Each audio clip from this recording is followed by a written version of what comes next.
Okay, so this talk is going to try to be about, I suppose, about the psychology of contemporary fascism, and I'll just refer to it as global fascism. And the argument that I'll be making is that the psychology of fascism that permeates Donald Trump's way of presenting himself and organizing politics as a contest of alpha male toxic masculinity is shared, by a number of global leaders, including particularly Vladimir Putin and others. But I don't want to make a long list because I don't want to be too distracted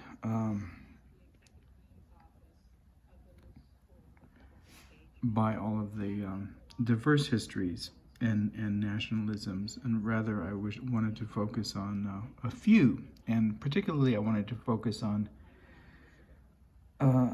American nationalist, white nationalist American fascists' responses to Vladimir Putin, and to frame Vladimir Putin as a Russian fascist nationalist. And we've been looking at the relationship that a white nationalist like Tucker Carlson has with Russia and with Putin, and some of the rhetoric that someone within this firmly and staunchly situated Trump camp perceives and views a strongman figure like Putin. And I've been interested in the rhetoric that Putin's been using, referring to individuals in Russia that don't support his nationalist identity politics as flies and gnats and scum, and it really reminded me of the rhetoric that Hitler and other Nazis used in the 20th century as it became more and more apparent that the project of German nationalism and German identity, framed in this particularly ethnic and racial way, was going to target anyone that wasn't perceived as belonging to this set of genetic and cultural quote-unquote values as something unhealthy, unfit, undeserving of life. And Putin's rhetoric, particularly as he utilized it in some of these articles that are available on NPR. Here's an image of Putin, and the language that I'm referencing that he used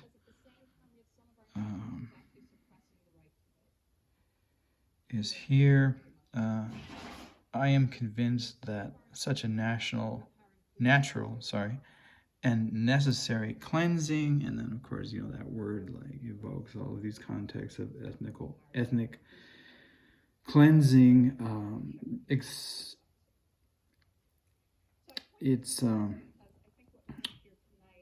really a euphemism, right? And a sort of medicalized metaphor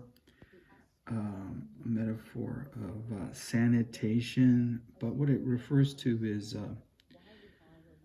annihilation, murder, extermination, right? Policies of genocide, right? So cleansing is always a reference to genocide. Now, that genocide can be, external to the nation or internal to it, and tends, under fascism to be seen as both. Right? You need to eliminate those unwholesome elements both within your society and outside of your society, and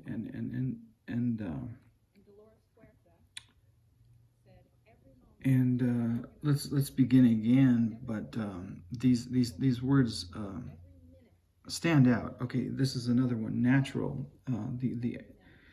The adjective natural. So it's not. He's not claiming that this is part of a political strategy or economic strategy, but belongs to our, very, or certainly not mine, but the blood and guts of what it means to be a real Russian, right? So natural and necessary, and it's like that we're doing the work of a surgeon, right, and removing these tumors and cancers that, and just restoring ourselves to this natural state of privileged being, right? As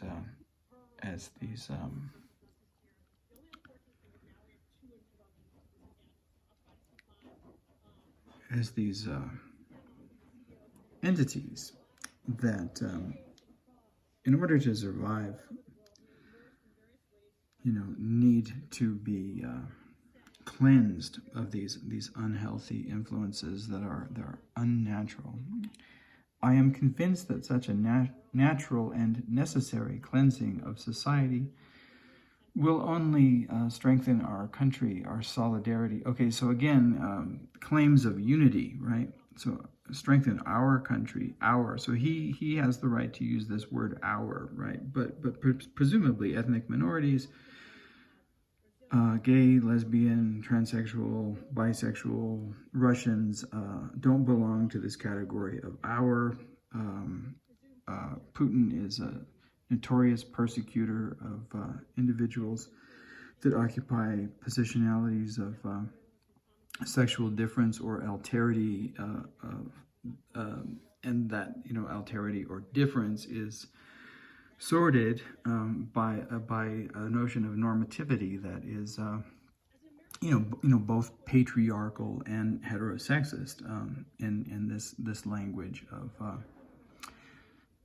so-called solidarity and nature, right? So all of these alterities fall outside of what is natural and necessary, and this is true of American fascism as well, right? Tucker Carlson often refers to transsexual, transgender, homosexual, and lesbian positionalities as being harmful to the what does he use the word to the perpetuation of the human species, or something like that, right? And this kind of like weirdly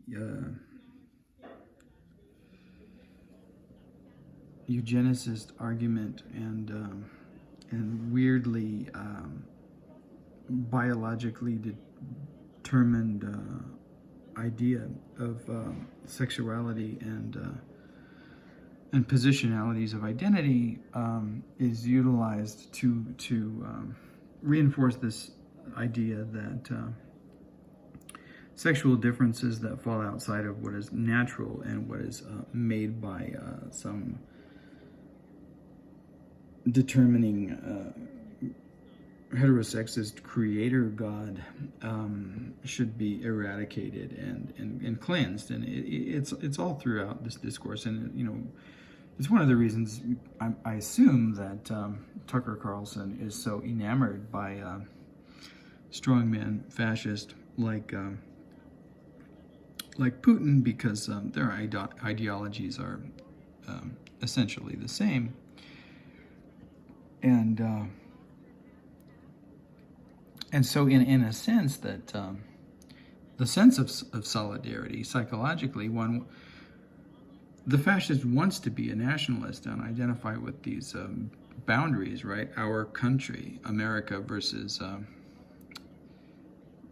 Russia. But I'm going to argue that there's also a solidarity of the psychology of fascism, and it creates an ambivalence. And the ambivalence is like, we love our strongman, but our strongman is better than your strongman. And of course, being a fascist, we love, being fascists. And so there's this respect among, strongmen, right? So Carlson Tucker respects Putin, and Biden is not seen as a strongman, fascist, sadistic father figure, right? He's seen as in some way, generous and kind, but of course that account gets perverted under the psychological structure of fascism as being weak and soft, right? So things that are weak and soft and feminine are hated by the fascist psychology,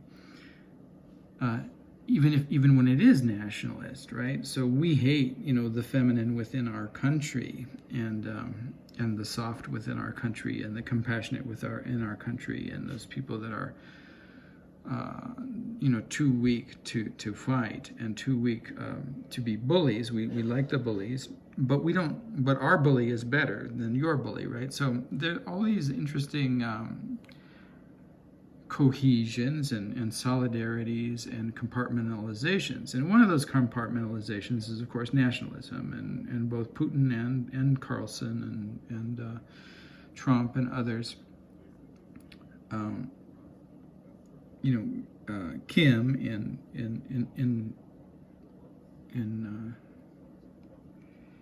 in his fascist theater, does the same, but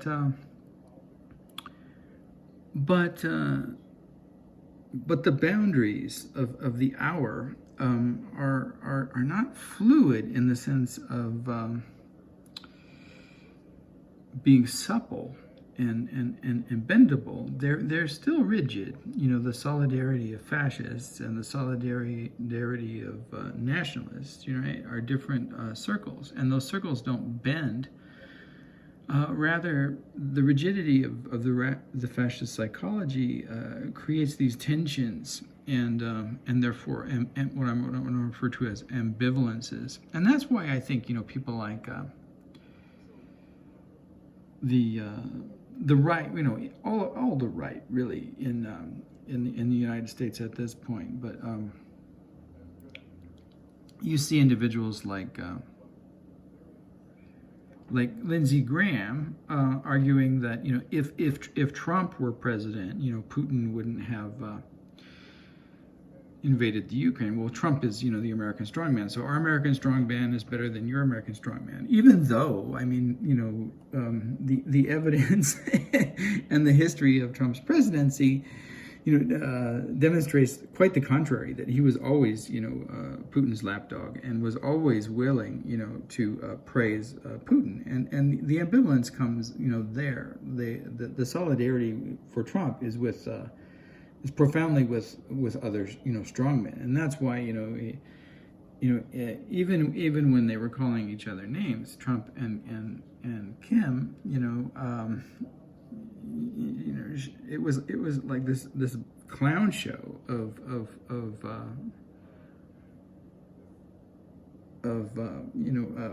fascist alpha male. What would you call it? It's almost like a malignancy, competition that involved, name calling and threats and all of this, and somehow the fascist mentality, sees this contest of strongmen as something, positive that will protect the country, rather than I think the rest of us see it as both ridiculous and frightening, because with nations with nations like North Korea and the United States, and certainly with Russia, who have access to nuclear weapons, we feel threatened that the strongman contest is going to result in our nuclear annihilation, not in our protection from that our bully is going to beat up your bully.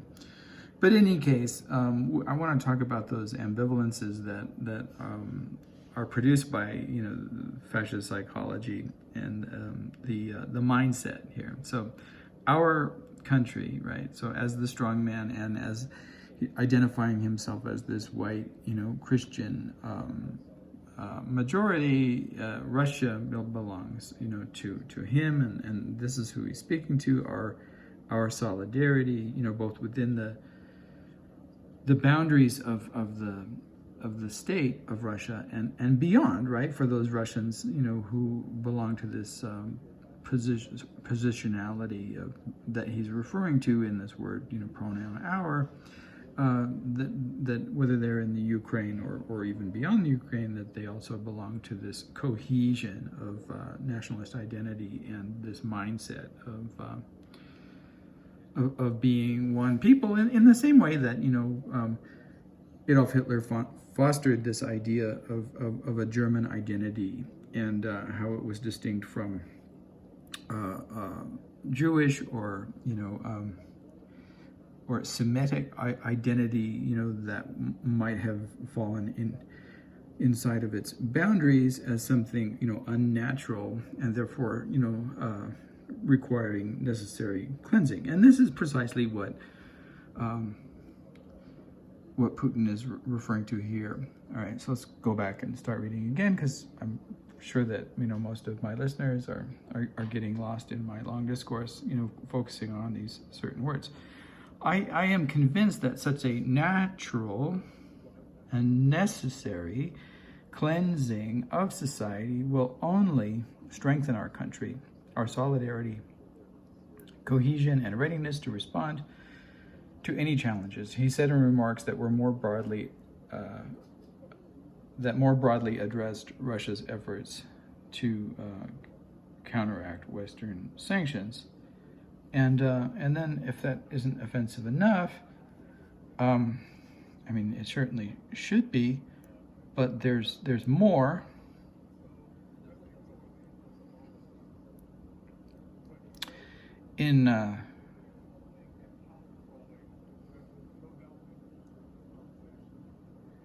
This is the statement that follows is Dmitry Peskov's attempt, it says, to reframe and redirect Putin's comments, and it's interesting that the direction that takes. In such difficult times, many people show their true colors.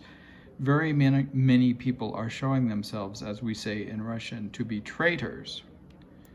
Okay, so that's fairly Stalinist and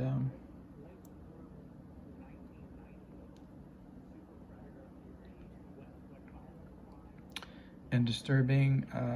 They vanish from our lives themselves, he added, noting that some people are leaving their posts, some are leaving their active work life, some leave the country and move to other countries. This is how this cleansing happens. Okay, so the spin, that here's an image of Dmitry Peskov and reporters, taking his picture. Here's Peskov, and here's Peskov in the cell phone, and the point here is this is how this cleansing happens. He says, so basically, what they vanish. Okay, so let's use the word. Let's look at the words and the verbs. They vanish from our lives themselves. Okay? Vanishing is like it's like a CIA or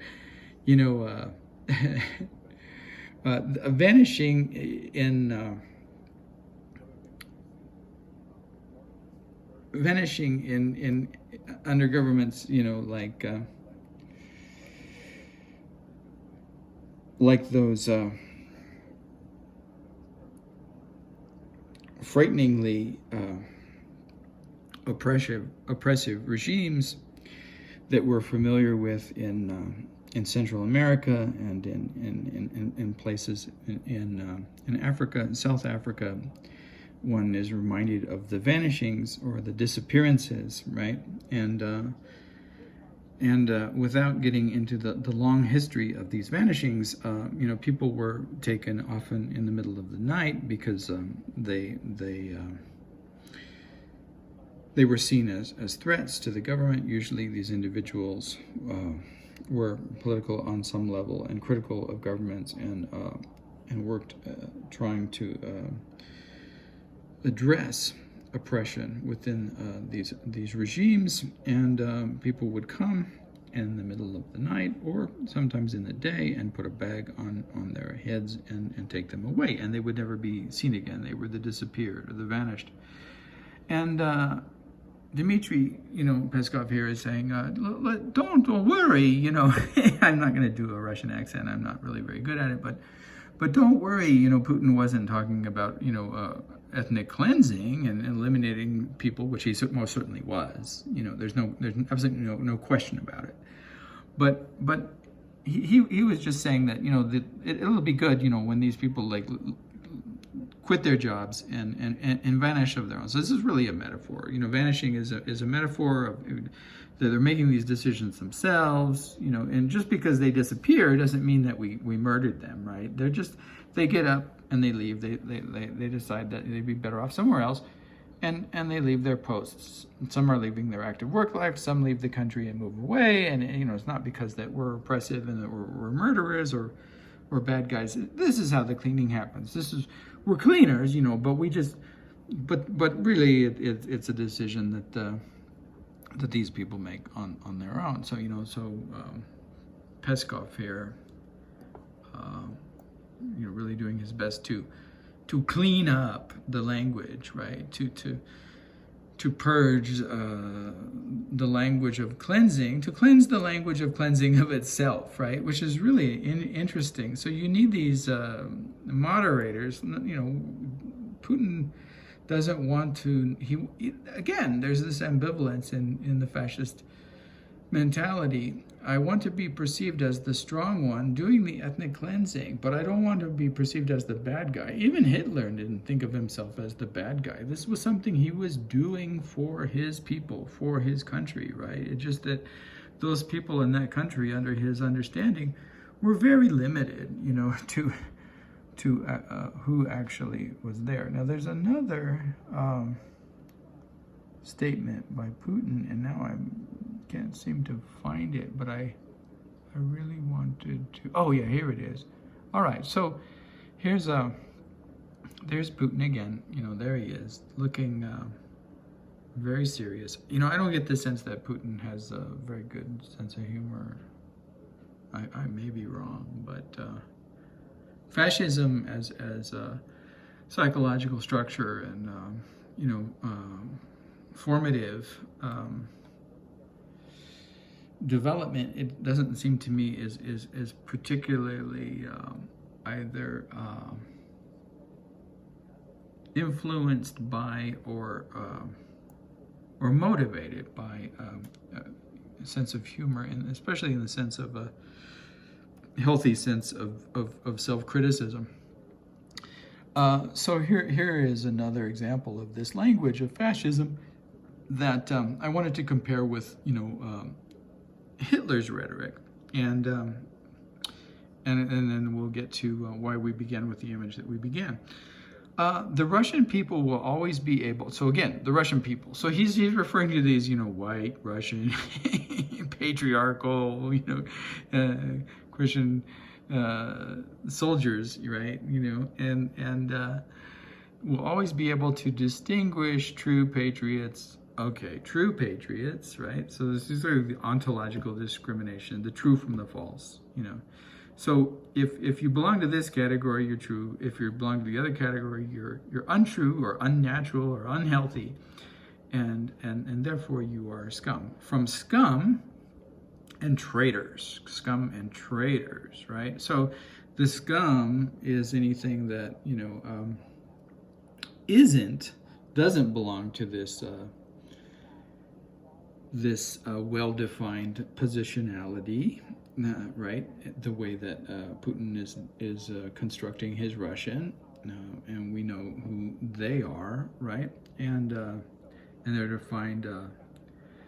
They're defined by their nationalism, they're defined by their race, they're defined by their color, they're defined by their religion, they're defined by their belief in these circumscribing positionalities themselves, right? And they're also defined by their loyalty to Putin, right? And then anything that falls outside of that is scum, right? And anything that falls inside of it but questions any aspect of it, particularly the actions, taken by Putin are this, the opposite of patriots, therefore traitors, right?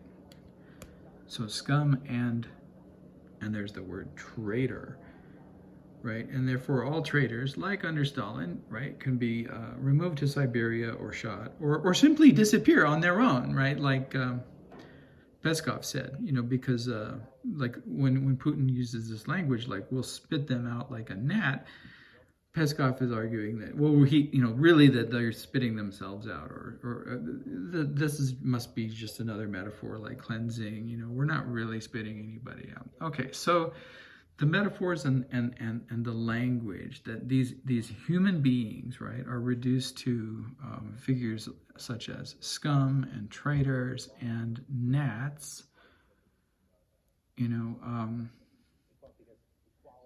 It's interesting that this rhetoric and the rhetoric of cleansing the rhetoric in the Peskov, it just really doesn't work, right? You can't clean this act up.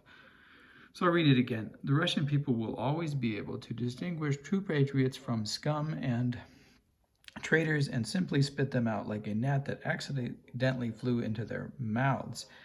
So Peskov doesn't address this particular statement, and I think the reason is because you can't really say, there's no way to spin this rhetorically to deny what Putin is referring to, and the way that he sees these human beings that disagree with him. This is clearly the language of fascism.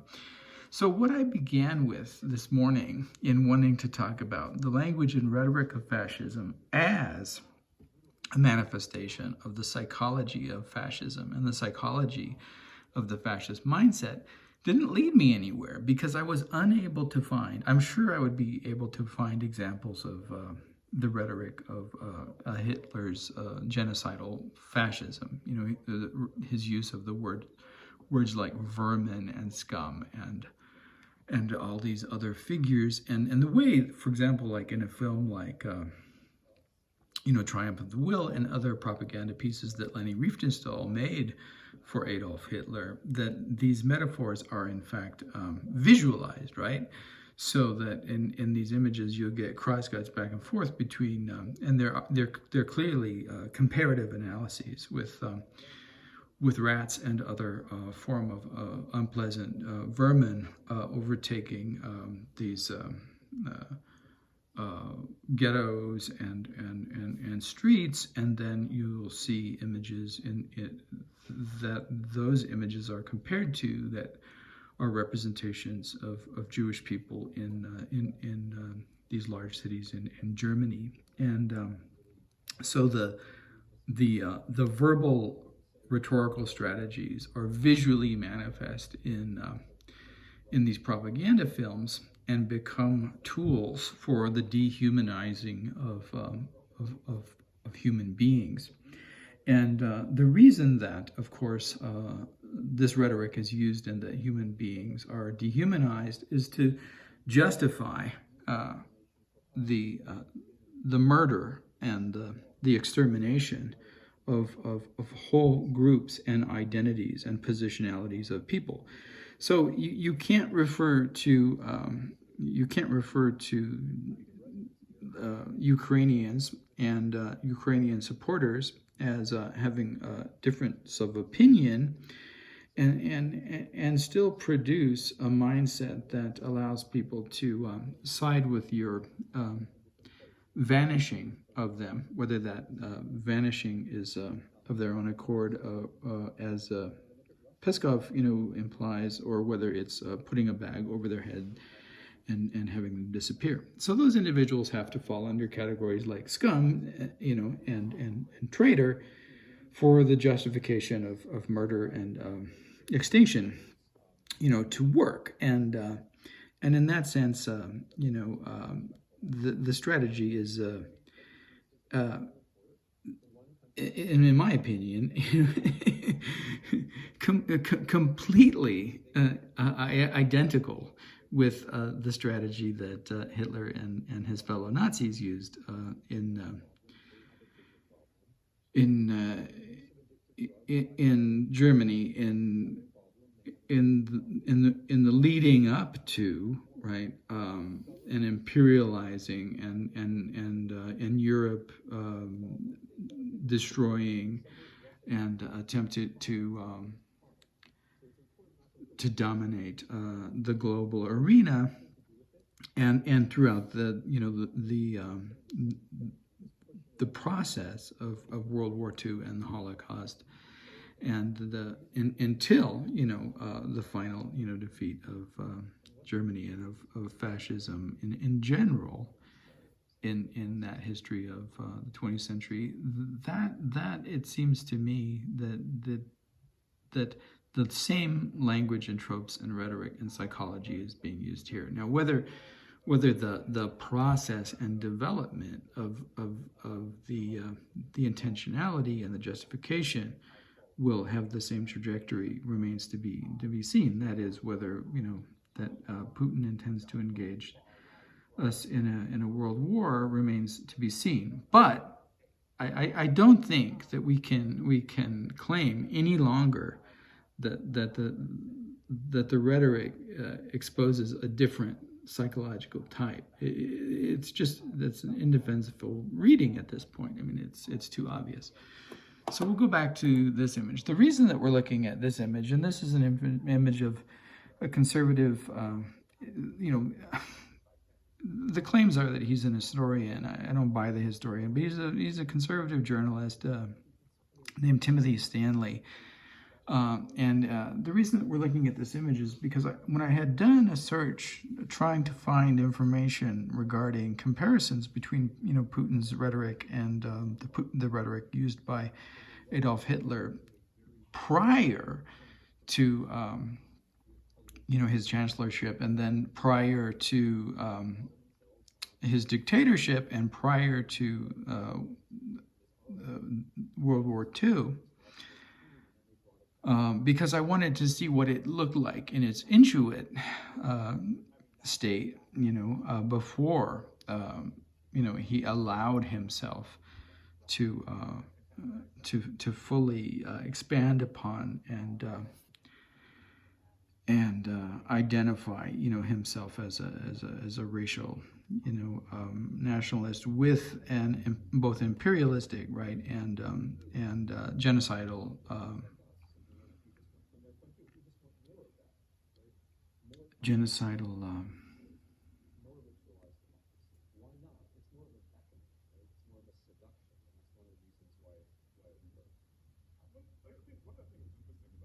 Agenda isn't the right word. It's a massive machine.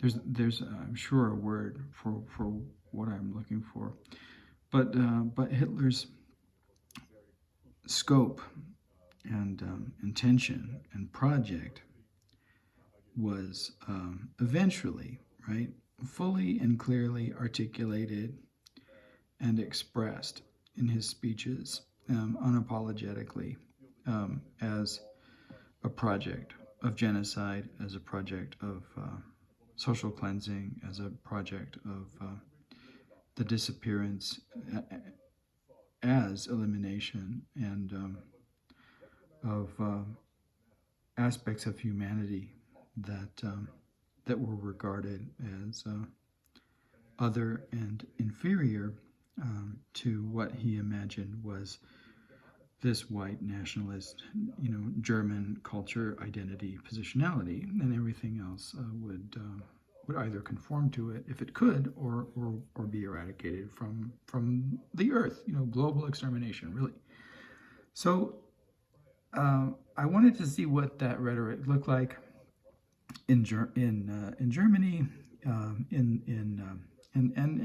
it's not quite fair, right? Because Putin is already in power. He's already a dictator, and one can say that his policy of expansion and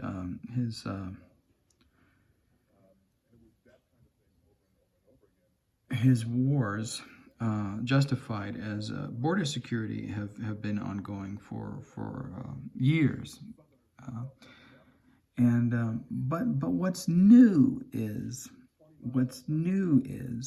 the global arena of an expansive fascist mentality, and in that sense, we are reliving, in my opinion, the late 1920s, and I wanted to look at what Hitler's rhetoric was like in that period, and compare it to Putin's.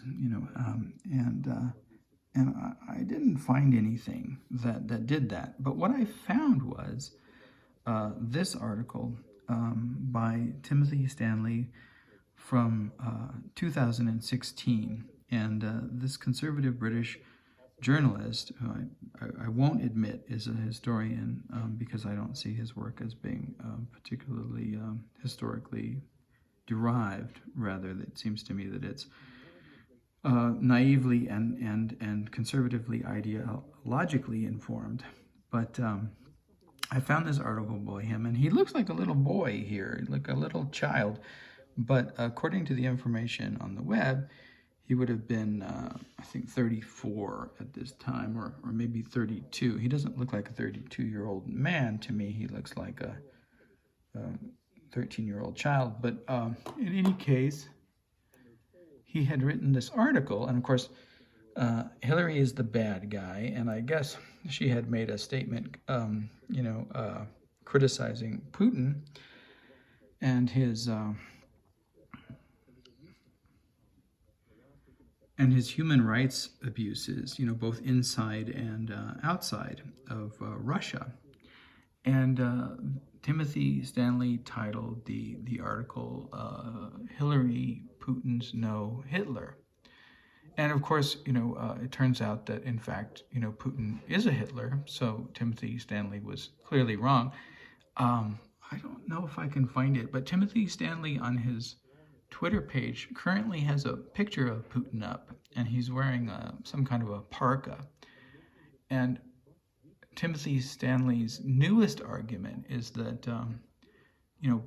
that Putin looks very normal and conservative in his parka, and if he were really Hitler and trying to dominate the world, he would be wearing a bearskin robe and diamonds or something. And I don't really get the argument or the joke, but it's weak, right? And it's ahistorical. And Hitler never wore bearskin rugs either.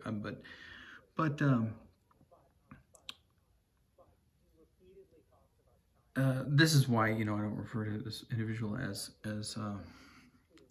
a historian. But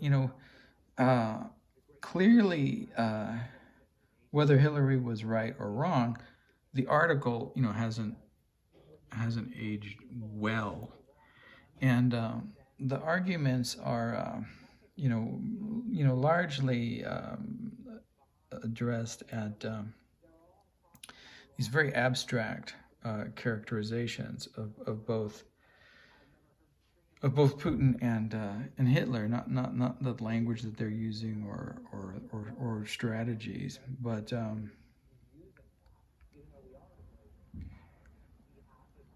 But here's his quotation of Hillary Clinton. All the Germans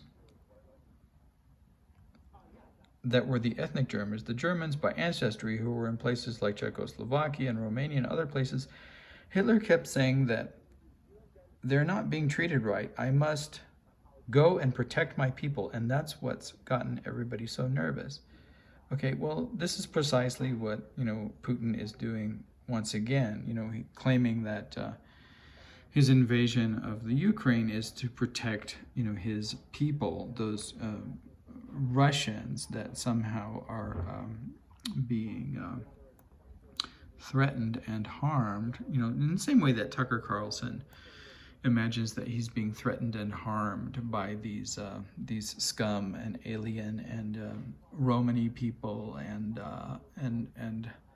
Mexican Americans and African Americans who are taking over, and he'll no longer have his white Swanson dinner homeland safe space, or that's not a word that they like to use, but this privileged space that so it's not only Tucker Carlson that has been producing this rhetoric of if not supporting Putin, at least coming to his rhetorical aid, right?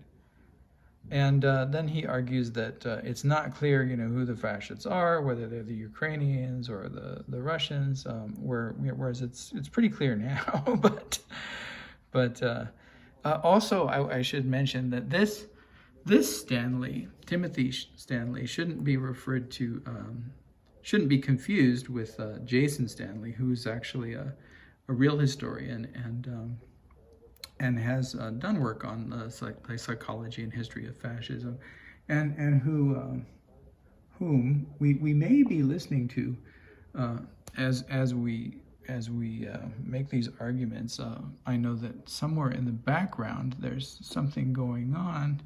If I turn up the volume, issue, or at least social advancement for you can hear it. That was one of the key issues that got him elected. Now this is not. This is Timothy Snyder. This is not. You make the policies such There we as go. to make your rhetoric, which starts out as lies, have a basis of truth. So Arendt says. Here's Jason Stanley. So this is a different Stanley, and we'll listen to him for just a little bit to distinguish him from she points out Nixon comes to power the other Stanley. Platform. He eliminates. We're experiencing decarceration. He eliminates all the social welfare programs that Johnson instituted. 2 or 3 years later, crime really starts rising, and then suddenly the law and order politics becomes that much more effective. And Arendt describes this. Arendt, you talk about. He's talking about Hannah Arendt. Black Earth, Holocaust's History and Warning, the sending of refugees, immiserating and impoverishing Jewish populations to make it true that Jews are impoverished and disease-ridden. I mean, it's interesting. Okay, so he's using disease-ridden again, like that's the language of the ethnic cleansing, right? That we're seeing in Putin now. And things that appear to be one thing, but in fact it's exact opposite. There's rhetoric that you are much more likely to hear on the right at the same time that this is happening. Right. And so the ironies just stack up. And this is and so Jelani Cobb. I think that also is parallel to this, in addition to seeing the really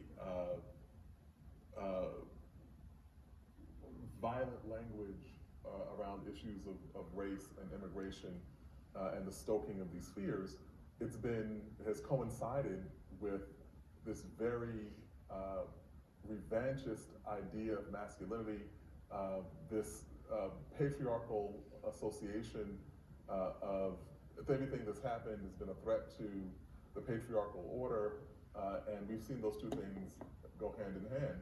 One of the things that I was saying in 2016. So I'm going to turn that down a little bit again, so we can go back to this ambivalence that I had begin with. And here's an image of Trump. It's from. Is this from the same article? This is from a different article by Timothy Stanley. We'll go back to Timothy Stanley so you can get the image from him. Okay, so this is Hillary Clinton. Everybody recognizes her. She's a woman. And here's Timothy Stanley that I remarked looked like a 13-year-old boy. And here's Donald Trump. And Jelani Cobb, the last thing that Jelani Cobb said before I didn't mute him but turned him down a bit, related to this idea of toxic masculinity and patriarchy, and the discussion that he's having with Jason Stanley and some other scholars of fascism is about in a certain way what we're talking about, the rhetoric that's utilized to reinforce the psychology and to bring others like into the fold, and the idea of toxic masculinity is very much an inherent part of the ideology of fascism and the psychology of fascism. And this is a great picture of Trump to demonstrate that, because right, he's like frowning. It's taken from below slightly, so you see the bottom of his chin. So we're looking up at him, right? So we're looking up at him in the same way that the child would look at the father, and he's stern. He's going to punish us. And psychologically, fascism is all about being punished by the father, right? And this is what Arendt, not so much, but in the psychological structure of fascism and many other volumes. Reaffirming what you're saying, 2016, the people in my life who thought that Trump was going to win were the Ukrainian journalists, the Russian journalists, and the African Americans. Groups who aren't always hanging out. In this particular case, there was an overlap. And what Natalia said, our friend Natalia Diminuit, she got to Ohio and she said, Tim, there's lots of misogyny here, who's going to win? That's it. And she was right, and that was in a moment when all the statistics were on the other side. Listen to this for a little bit. I'm going to come at this from a slightly different place. I mean, starting from where Jason left off, there is this notion that patriarchy is order.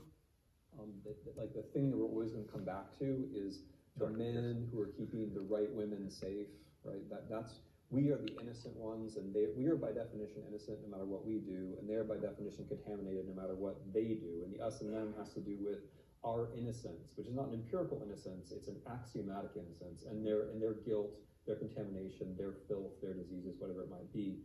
And then then homosexuality works its way into this. One of the ways that Russia talked about Ukraine before the invasion of Ukraine was the threat of a homo dictatorship. And at the time, I mean, I thought this is just a diversionary tactic, right? But I'm now not so sure. I mean, now looking back on it, I think of it as an example of what I think of as fragile masculinity, leading from a position which is like superficially very masculine. Okay, so the reason that I stopped and I turned that up is because it's very important to this argument about the ambivalences under fascism. And it's Erich Fromm who really formulates the idea of the psychological structure of fascism is a way, this inability to truly love and to truly find one's humanity. And psychology, the psychology of this fascist identity is distorted, and it's distorted particularly in this sadistic manner, right? There are all kinds of ways of being distorted and not being able to love, but in this instance, it's distorted as a narcissistic and sadistic identification with the figure of the father. So one in this positionality both wants to become the punishing father, but only respects the punishing father. And this image of Trump is so wonderful in articulating this conception and formulation of Erich Fromm's regarding fascism, because you can literally see it on his face, right? You can see it in the way that we're positioned in relationship to him from below, looking up at this cruel and menacing father who doesn't give his love to us unqualifiedly as a compassionate mother might, but only sternly and as a disciplinary structure. So the conversation that was going on in the background and the idea of Putin's and other fascist leaders and authoritarian figures being inherently and psychologically and ideologically, homophobic and patriarchal belongs to the psychological mechanism of identifying with the sadistic and punishing father that Fromm argues is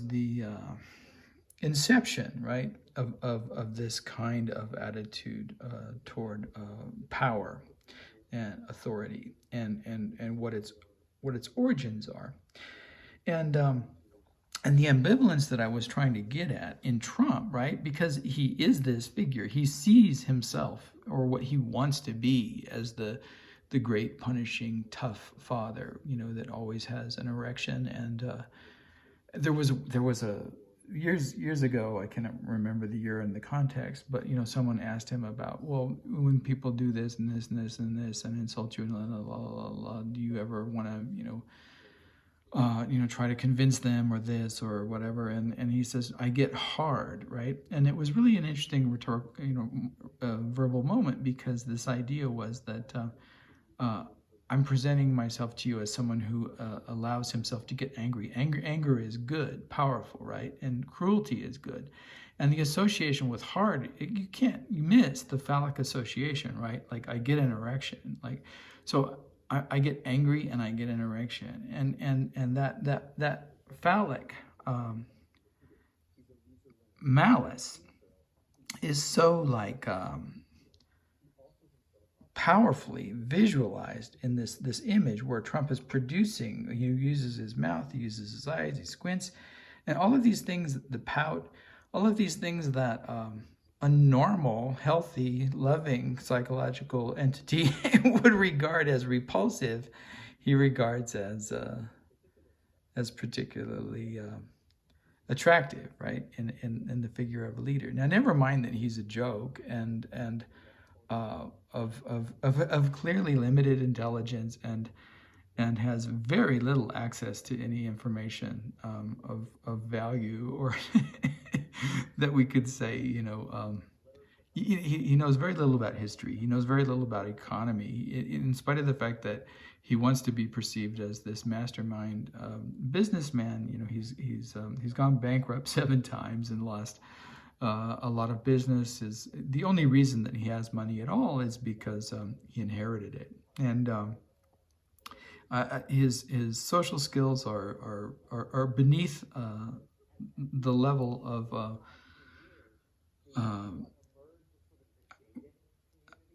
how to put it.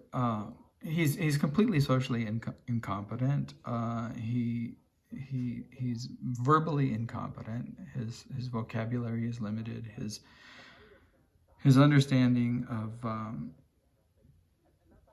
global economics is non-existent. But never mind the buffoonery and the ridiculousness of his ideas. He wants to be perceived as this infallible, right, individual who cannot make mistakes.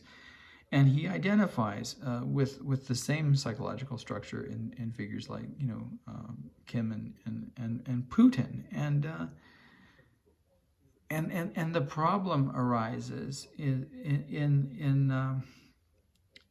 the fact that he wants to serve the domineering father, to be Putin's lapdog, because he sees Putin as a good fascist strongman, right? And yet he wants to be that too. And so there will always be an ambivalence with Trump and Putin, because Putin is what Trump wants to be, and in some sense he sees himself as being. When he will always also want to take the role of his father and to become the dictator of global tyranny, right? And to usurp Putin's place. as the malignant father. It seems to me that reading is not stretching things at all. And so in the history of his presidency, what we saw, really, the truth of it was that, he always became Putin's apologist and even held aid to the Ukraine for ransom, right? Remember the Hunter Biden thing? We'll give you this aid, but only if you promise to dig up dirt on Hunter Biden, which may or may not be real. So there was never any instance in which, when Putin did something terrifying and reprehensible, that Trump didn't manage to find something good about it and to praise Putin, because he was praising the strong man, the malignant patriarch that he so admires. And that's part of the identification of the our goal. We are the united fascists of the globe, right? But in the same way that jealousies arose between figures like Hitler and Mussolini, these jealousies arise, between Putin and Trump as well, particularly on Trump's end, because Putin is well aware that he can manipulate, a figure like this. So let's see what's, and that's why we began with the image of Timothy Stanley. In part because I wanted to compare him with Tucker Carlson, and the way that Tucker Carlson's relationship to Putin is also a form of ambivalent identification with the persecuting fascist father, in the same way that Trump's is, and that Tucker Carlson, will never. He will never support the rights of any American citizen and prefer democracy to the glorification of a figure like Putin, because Putin is that source for him of the ideal, right? Of the ideal of this globalized white Christian positionality that he regards as superior. And the reason that it's constructed in that way in the first place is precisely because of all of these phantasmagorical delusions of threats of contamination from the outside, and what must be protected. And of course, what must be protected for Carlson is the cleanliness and purity of his own white body and identity and masculinity, the purity of his white privileged Swanson identity and masculinity. And oh yes, this is Putin again, but I wanted to end with whatever is going on in the conversation. One thing to remember, a big historical point, is globalization failure. So the first globalization, 1870s to 1940s, we had the same pattern of opening up of international markets, right? Suez Canal, Panama Canal, export-led growth, combined with lots of happy talk about how this would inevitably bring enlightenment, liberalism, socialism. The technology would enlighten everyone else. Nationalism was a thing of the past. Then that crashes, right? So broadest scope is we are. I'm not sure why at this moment Jason Stanley is looking at his cell phone. It doesn't look like he's paying attention. He may be, and it may be a very important issue, but it looks odd, doesn't it? That's pretty normal. Once you get deep into a globalization, we look after the first one, we can expect, similar things. Relatedly, new technology doing things you don't expect. So radio doing things you don't expect, printing press doing things you don't expect. the internet doing things that you don't expect. One reason why we are moving towards fascism is that the thing that social media is very best at doing is getting around the part of your brain that likes to reason and figuring out what you want to hear. Then we get used to hearing the things that we want to hear. And when we get used to hearing the things we want to hear, we start to think that people who don't agree with us must be on the other side, they're part of some other kind of group. We lose the habit of engagement, which is a prerequisite for any kind of liberalism or any kind of democracy. This effect is much more sinister than pretty much anyone, I think, is really grasping, except for the people who are operationalizing it. I'm not going to entirely interrupt Timothy Snyder on this issue, but I'm gonna go back to the psychological structure of fascism to try to reinforce some of the things that he's saying. He was talking about being engaged and thinking and being interested and being able to take in information and process it and organize it in different ways. And his argument is about the way that we either learn in our environment, or we're spoon-fed by our environment things that we want. So we keep doing things that are unhealthy, like for example those Swanson dinners, right? So we either do things that are healthy and take walks and make our own food and learn how to cook and go to the grocery store and buy healthy things and make healthy choices and learn about health and survive in that way, or we eat candy and cake because we're still children, or buy these ready-made things because they're packaged in this way and they have these pretty images and they're marketed as coming from Switzerland or whatever, with the people in Loderhazen, and that appeals to our identification as a certain culture or whatever, and we don't do the work. So in a way, and I'm obviously developing that metaphor and analogy as a way of articulating this idea of the way that we stop thinking under conditions in which we feel these anxieties and social stresses.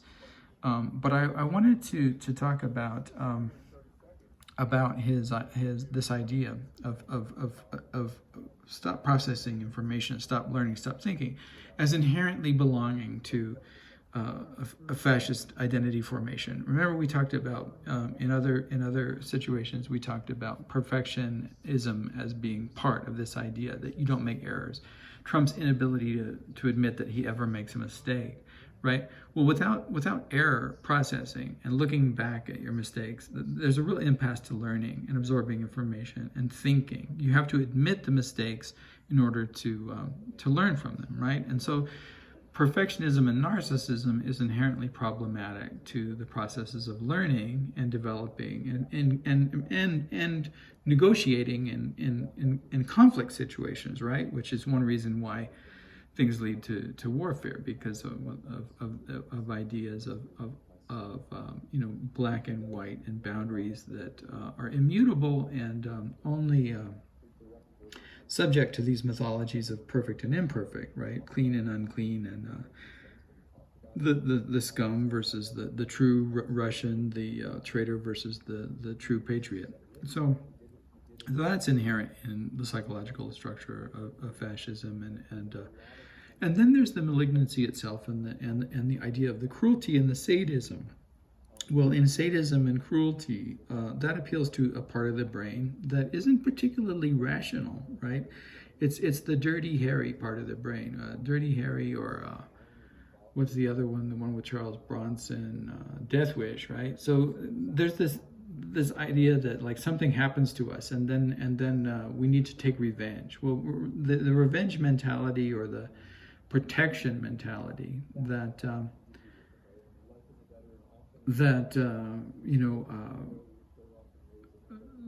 was identified. Where was that? One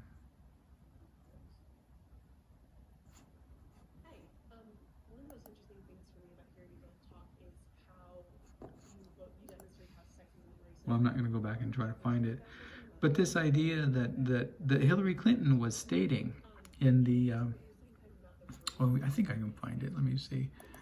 this idea that, and here's our original image, Timothy Stanley, not to be confused with Jason Stanley, and there's Hillary Clinton. But this idea that she was articulating back in 2016, and see if I can find her quote. All the Germans that were the ethnic Germans, the Germans by ancestry who were in places like Czechoslovakia and Romania, so she's referencing the Romani, the Gypsies here, and other places. Hitler kept saying that they're not being treated right. Right, see, so they're the ones that are threatened, right? So under this idea of perfection, there's a sense in the psychological structure of fascism that it's these outside contaminating forces that are always trying to invade my pure white body, right? Or my pure German body, or my pure Russian body, or my pure patriarch body, or whatever, and I can't let them do that. And so there's a kind of like paranoia of invasion that sponsors this metaphor of vermin and scum to begin with, right? That these unhealthy things are trying to penetrate me.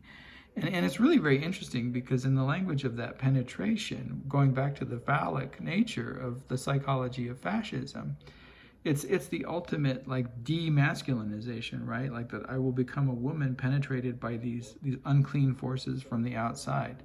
So whiteness is being penetrated by color in the U.S. for someone like Tucker Carlson. And that those Swiss elements of those Swanson dinners are being contaminated by, and maybe, you know, if Tucker was in control of Swanson, they wouldn't have the Mexican version of it.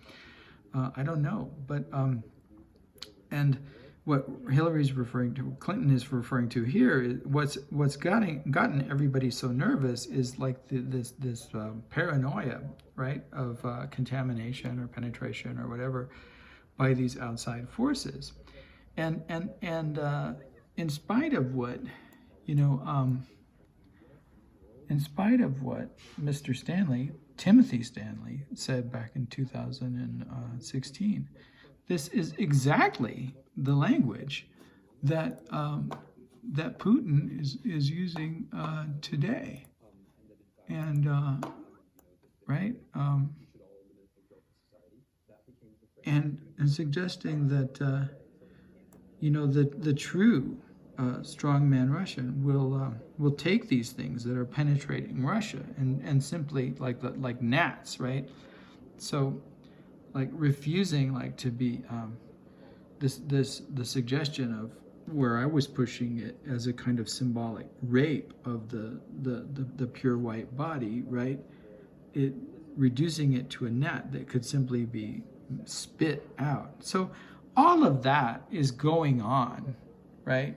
And it turns out that in spite of what Timothy Stanley said, in a certain way, you know, Hitler